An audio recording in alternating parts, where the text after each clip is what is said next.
मित्रांनो, तुम्हाला माहीत आहे का की मनुष्याच्या कोणत्याही यशाचे मूळ हे त्याच्या इच्छेत असतं आणि इच्छा हे असे पहिले पाऊल आहे की जे माणसाला न होणाऱ्या किंवा असं आपण म्हणू शकतो असंभव अशा गोष्टीकडून संभव गोष्टीकडे घेऊन जाते आणि नंतर आपल्या कल्पनेच्या कार्यशाळेत प्रवेश करून त्या गोष्टीच्या परिपूर्णतेसाठी योजना तयार करू लागते.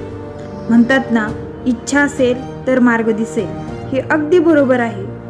बघा मग मित्रांनो, यशाची सुरुवात करायची असेल तर जी गोष्ट आपल्याला मिळवायची त्या गोष्टीबद्दल 100% मनात मिळवण्याची इच्छा असावी.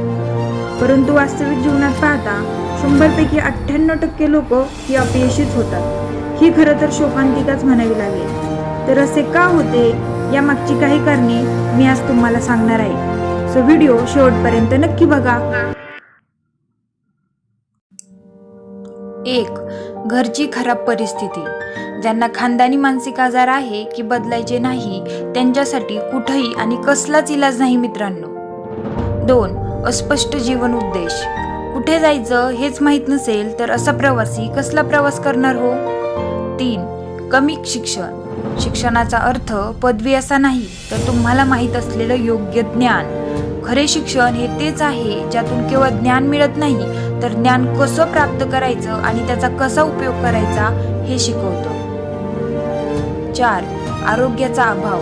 धावत्या जीवन काळात काहीही आणि कुठेही खाणे, अवेळी झोपणे, परिणामी शरीराचा बिघाड करणे. लक्षात घ्या, भुकेपेक्षा जास्त जेवू नये. विचार हे शुद्ध असावे आणि रोज व्यायाम करावा. 5. लहानपणीचे खराब वातावरण.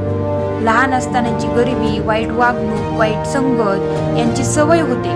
परिणामी चांगल्या गोष्टींपासून माणूस लांब राहायला लागतो. 6. टाळाटाळ करण्याची प्रवृत्ती. आळस, तसेच अजून वेळ आली नाही असे म्हणणे. वेळ कोणाचीही नसते, तिला आपलं करावं लागतं. 7. नकारात्मक विचार. व्यक्तीच्या सर्व कल्पना नकारात्मक असतात.